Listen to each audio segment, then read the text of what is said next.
Paham ya? Jadi itu. Nah itu kelebihannya Imam Ghazali. Karena Allah itu bikin semua alam maknawi itu suruh bayangkan yang juz. Nah, misalnya Allah bayangno widadari ini swarga itu bayangno pesek elek keriting apa ayu kan? Ayu. Terus kepingin wong lanang sitok tak akeh. Akeh lah ya. Karena ya dengan cara itu rugen iso paham itu loh. Dong ya? Dong. Dong ya udah paham sofa langsung melek dan bagas widadari langsung melek. Jadi ya sudah seperti itu cara makanya Nabi itu saking pinternya. Kalau ngandani wong kafir Mekah itu, wong kafir Mekah ora goblok-goblok jenenge jahiliyah. Itu digawe logika sing jusmani. Masyhur kan saya berkali-kali cerita dan ini akan saya ceritakan terus sampai mati. Ketika orang kafir itu kan nyembah banyak Tuhan. Alasannya banyak urusan harus banyak Tuhan. Kemudian Rasulullah ngajak satu Tuhan. Itu pertama orang kafir ya protes. Aja alal alihata ilaha wahida inna hadza la syai'un ujab. Masa Tuhan satu urusan banyak kok Tuhan satu tidak cukup. Tuhan harus banyak dong kan urusan banyak. Tuhan BPKB, Tuhan kredit macet, Tuhan macam-macam lah. Untuk ngurusi macam-macam itu. Kalau Tuhan satu kan tidak cukup. Kasus kita kan banyak. Nah, kue banyak sekali malah orang mau banyak sekali. Bojo ngamuk, kreditor ngamuk, tempat kerja PHK, koncora percaya, musuh ruwet. Sebelah hire bos suruh bobi nasib nganti ngono. Itu diruwat ya cara wong Jogja napa? Cemplung segara gitu. Tapi dintas nanti keterusan mati kriminal. Nah, terus Nabi itu bikin analogi. Analoginya begini, ketika orang kafir Mekah berkeyakinan gitu, Nabi pidato terbuka. Kalian suka enggak punya majikan banyak, yang perintahnya beda-beda, seliranya beda-beda, lalu semuanya ingin kamu layani. Saya ulang lagi, kalian suka enggak punya majikan banyak, yang perintahnya beda-beda, seliranya beda-beda. Wah ya enggak mau, majikan satu aja. Kalau majikan banyak, perintahnya beda-beda, kita pusing. Akhirnya Tuhan kamu adalah majikan kamu. Dia yang bikin bumi, bikin langit, bikin semua. Kalau Tuhan banyak, perintahnya beda-beda. Kamu capek. Ya sudah mat Tuhannya satu aja, biar gak ribet. Ya. Akhirnya mereka ngakui sebaiknya Tuhan itu satu. Kalau Tuhan banyak berarti sama dengan punya majikan banyak. Dan itu ribet. Disebut dorobawahu matalar rojulan fihi syuraka'u mutasyakisuna wa rojulan salamal lirojul hal yastawiyani masalah. Alhamdulillah Allah bikin satu perumpamaan satu orang yang punya majikan banyak dengan satu orang sing salamal lirojul hanya punya satu majikan. Apa kamu milih mana? Kata orang-orang kafir milih yang punya satu majikan. Terus Nabi ngendikan fawahu sayyidukum wa razikukum wa khaliqukum. Allah itu Tuhan kamu, majikan kamu, pencipta kamu. Maka satu saja supaya kamu ngitmai enak. Itu namanya apa? Sesuatu yang maknawi dianalogikan dengan suatu keseharian. Dan itu memudahkan apa? Paham. Paham ya? Terus makanya pertanyaan saya tadi. Setiap lafaz Quran itu kita harus mikir dulu ini mutakalim apa mukhatab, apa muqtadal hal. Ya nanti kelihatan sendiri. Ya rasa takut cara nih piye? Ya alim bisa dhewe. Karena alim iku laan mau gampang kan. Pun kula terus nang. Waman nu'ammirhu nunakkisu fil khalq. Waman utai sapa wonge iku nu'ammir, iku maringi umur lebih ingsun. Ngeke umur sing di atas rata-rata. Hu engman diitolati ajali sebab memperpanjang ajaliman. Mesti nunakkisu mongko bakal baleno ingsun engman. Wa fi qiraatin bitasdid. Kira kita tasdid nunak kisju. Ya. Nak diwaca tasdid berarti minat tangkisi sangking master tangkis. Nggih karuan no. Nakasa yunakisu tangkisan. Tapi nak qiraae nun kisu ya angkasa yungkisu ingkasan. Wis malah bingung kabeh. Apa nun lagi suwe rapati apa. Yasin bareng-bareng di sana. Sama terakhir berkuliah. Tugale tahlilan. Nak la ilaha illallah cek sing nirokno akeh barang. Wa sallallahu Abdullah sallallahu alaihi wasallam makhluk kok menang kabeh. Barang wis cek ada dzafirun dzakirun banter kabeh barang itu. Wi apa ge bocah? Allahumma sholli Abdullah mau disallu. Kenapa? Al asadi makhluk kok tiga. Pertama apa urutannya urutan apa? Oh, pertama apa? Omong padahal kiai lho. Wah, sarahku tahlilan sing banter. Wah, filun mbek apa? Sing guri ngomong guri-guri. Repot. Muga-muga sepuro pangeran. Enak sing ngaramno. Lah kenapa ora apal? Menurut saya haram.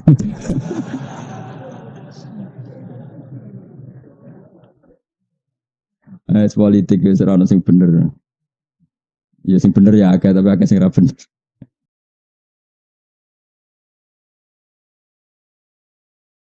Saya itu pernah digugat orang. Wong Kemenak. Jadi singkat cerita dulu itu ada ormas tertentu yang kuoso. Sing jawab tes wong NU. Gimana niat duhur? Ditulis usolli fardhu dzuri arba'a raka'atin mustaqbil. Salah, niat ada di hati. Suatu saat ormas sing tukang kuoso itu kalah. Pemenangnya sing ormas usolli fardhu dzuri. Bareng tes. Apa niat sholat duhur? Niat ada di hati. Salah, yang benar usolli fardhu. Takut aku, Papa. Sebetulnya secara fikih itu gimana? Saya itu pernah jawab gini, pernah benar, sekarang kok salah. Cara fikih itu piye? Baru saya. Aku mendingan aku wong alim tapi aja kait-kait ormas loh. Niati wono ning ati, tapi nak dilafatno yo ngene iku. Ya kan pancen ngono, masih cara takrib ya. Niat itu di hati, tapi wa yusannu talafut biniat Musa adatan lil qalbi. Niat itu ning ati tapi disunatno dilafatno untuk membantu hati. Mulane kabeh nabilah yang ada ya labbaik Allahumma. Tapi sebetulnya itu di hatinya Nabi niat ikhram tapi supaya lisan membantu hati, maka dilafatkan. Jadi liusa idal lisanu al-qalba supaya lisanin bantu hati. Tapi syarat sahnya tetap di hati. Tapi lisan membantu. Makanya semua ulama punya riwayat talbiyahnya Nabi. Padahal talbiyah itu ya niat ikhram itu talbiyah. Tapi sebetulnya yang dilafatkan itu bukan ikhram, yang di ikhramnya ya niat di hati. Itu yang dijawab tadi. Niat ada di mana? Ya karena penguasanya sopo. Nah, sebenarnya Indonesia ngono. Hukumnya ziarah kubur sunat. Suatu saat penguasanya ganti bid'ah. Serepot nak fikih kena penguasa ya serepot. Sembahun. Sebenarnya takokno pangeran. Nah, cara Sidina Ali nang debat sok cocokan ning ngarepe pangeran. Gue aku bener di.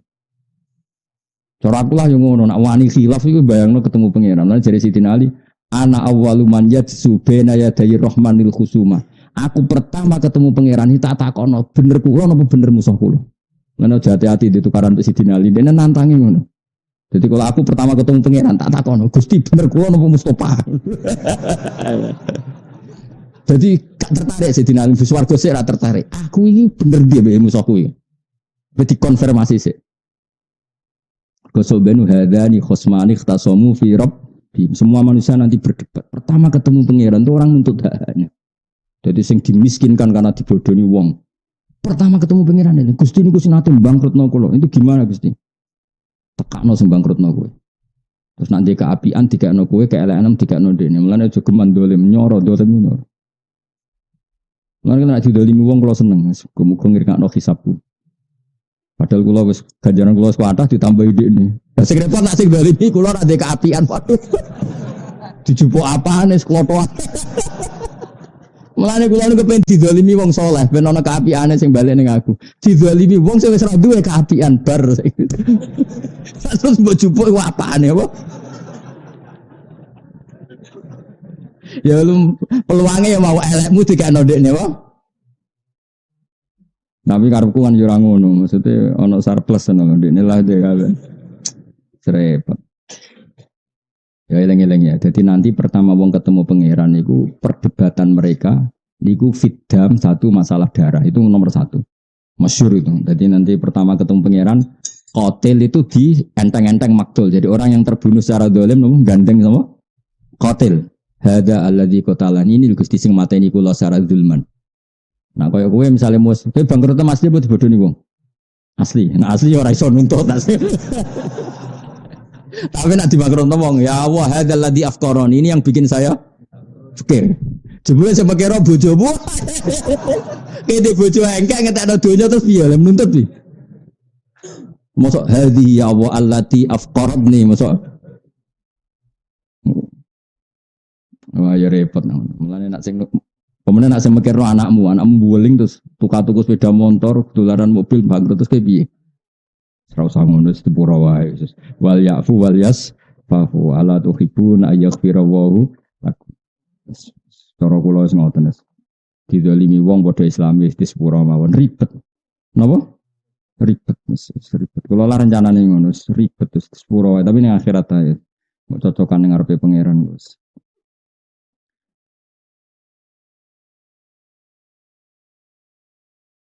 Masyhur itu kan Ahmad bin Hambal itu kan pernah dizalimi sebanyak itu.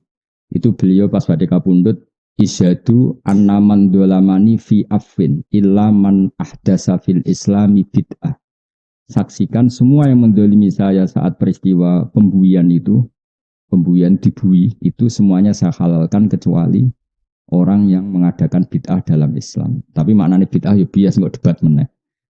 Tapi terus ketika ditanya, kenapa engkau bilang begitu? Padahal Ahmad bin Hanbal, kaki kanan dan kiri ditarik unta ke arah berlawanan. Terus dipenjara kayak apa susahnya Ahmad bin Hanbal? Tapi dia bilang. Terus ketika ditanya, limada tukhilluhum, kenapa engkau menghalalkan semua kesalahan mereka? Balaghoni, kata Ahmad bin Hanbal, saya dapat riwayat dari Rasulullah. Balaghoni itu sampai ke saya satu riwayat. Nanti ketika di mahsyar Allah bikin pengumuman, liyakum al-afun, orang yang pemaaf, liyakum supaya berdiri siapa yang tukang memaafkan umatku. Fala yakumu illa man afa. Terus kemudian yang berani berdiri adalah orang yang punya prestasi memaafkan saudaranya muslim. Terus Allah membacakan wal yafu wal yasfahu. Ayo saling memaafkan, saling musafahah, ala tuhibbuna ayyaghfirallahu lakum. Apa kalian tidak ingin diampuni Allah? Terus dari Imam Hanbal, saya ingin termasuk orang yang berdiri ketika Allah bikin pengumuman, umatku yang pemaaf silahkan berdiri. Nah itu tidak banyak yang, karena banyaknya orang yang dendam. Apalagi kubu-kubunan itu kan kebanyakan dendam. Nah itu nggak masuk itu, pasti nggak masuk itu, yang masing-masing pasti nggak masuk. Tak jamin nggak masuk. Yang masuk hanya yang melakukan wal ya'fu. Nah terus setelah itu terus Allah ngendikan ala tuhibbuna ayyaghfirallahu lakum, dan kamu saling memaafkan maka Allah akan memaafkan. Mane nek ana wong ngenyak kowe kan kriting ngendek gendut wis sepuro wae napa? Sepuro. Tapi nak muni sing rapayu rabi harus kamu lawan, iku pelecehan. Iku ora pengecehan, ora pengenyean tapi apa? Pelecehan. Ya dadi tapi aku rencana kula nggih ngoten. Kula ketemu pangeran pertama, sing tak gugat iku wong ra alim tafsir mulang tafsir. Ora kok perkara apa, ora kok perkara mangkel, ora perkara apa. Itu kalamu ora oleh digo main-main sembrono. Tapi nak terima mulang primbon ta.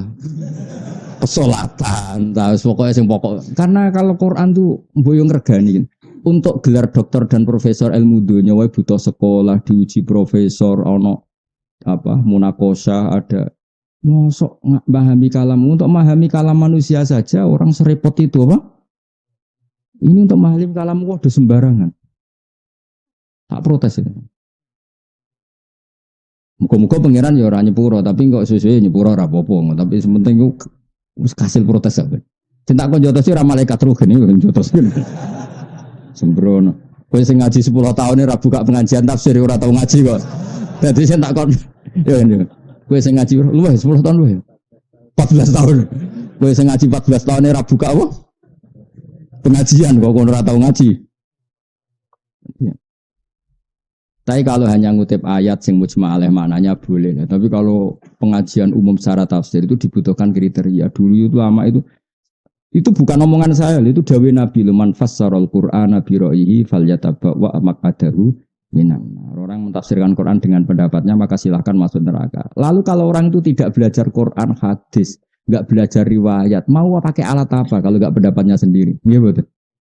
Sampai orang kalau loh ya kita pakai riwayat karena kita hafal. Coba kalau orang nggak punya apa-apa pakai apa coba?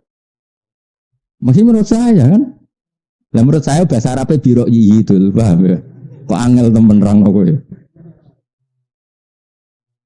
Tapi kita tidak benci orang itu ndak. Saya tetap hormat, mungkin niatnya baik, kepengen ngembang no Islam nggak apa-apa niatnya. Tapi ya, tahu diri. Hanya ya sudah kalau nggak ahlinya ya ngutip yang terkait saja. Misalnya sholat ya tentang sholat. Itu saja ngutip yang sudah dikutip ulama. Misalnya Fathul Wahab atau Fathul Mu'in. Tapi ikut saja, jangan apa? Jangan menafsiri. Menafsiri menurut saya. Agama itu bebas.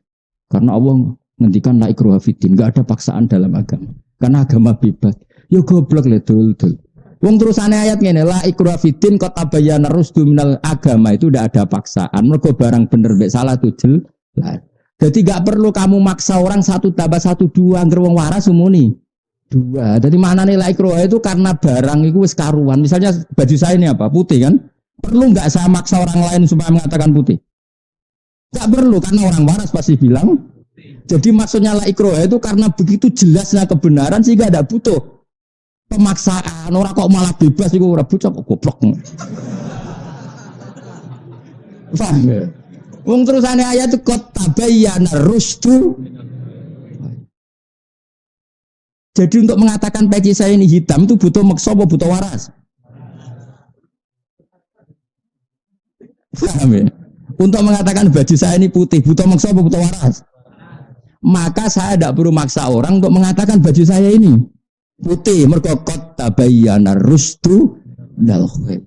Ora kok gak ada pemaksaan terus orang bebas beragama. Lah gunane apa ana rasul nak wong cek bebas. Terus kon mulang apa? Jadi rasul kok mikrot medun bebas. Ayo ora usah rasul nak ngono rugen iso.